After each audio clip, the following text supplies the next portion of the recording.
Hi, I'm Michael LaFosse from the Origami Do Studio, and this is my ES Penguin. I call it ES because I've designed it to be easy simple. You can make them in different size papers and even in different colors. And these stand up very well. Let's learn how to make the ES Penguin.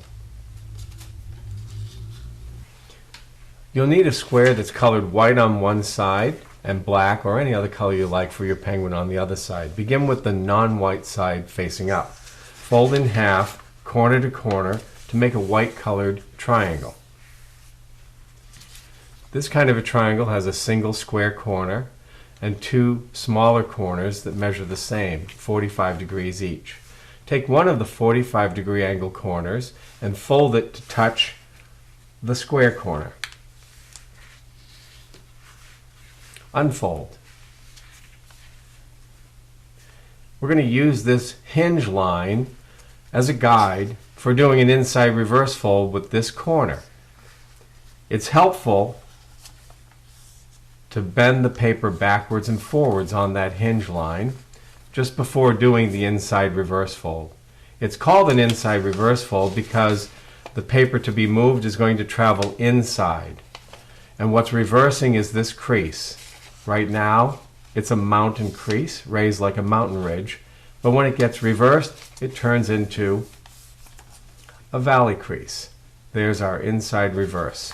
Now we have only one 45-degree angle corner, and we're going to take that corner and fold it to this obtuse corner. It's greater than 90 degrees. It's the only one that's like that.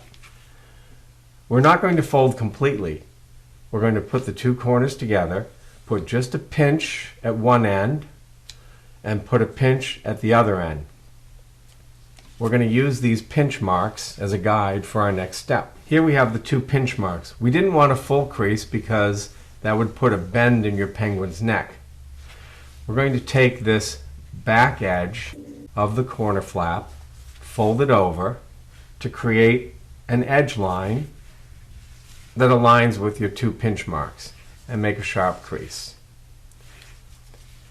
This flap is going to be outside reverse folded.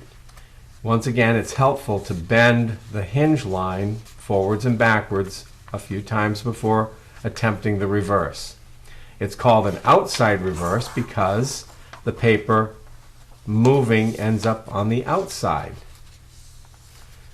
And this was a valley and now it's a mountain. That's the part that got reversed. Before we begin making our next fold, pay attention to this black corner here and then diagonally opposite the square corner. Imagine a line traveling straight between those 2 points. Keep that imaginary line in mind when you make this fold. Fold the black edge over so that it becomes the imaginary line connecting the two corners. It'll form a white colored square corner here. You can estimate that. If you want to be absolutely sure, you can take any square cornered piece of paper as a measuring tool. And once you've got this side done, the other side's easy. Turn the paper over and fold the similar edge over to match, aligning the folded edges. Notice the short black edge down here. That's our guide for the next fold. We're going to take the bottom white edge here, which will be the penguin's foot, and fold it to align with that black edge. Do the same thing on the other side.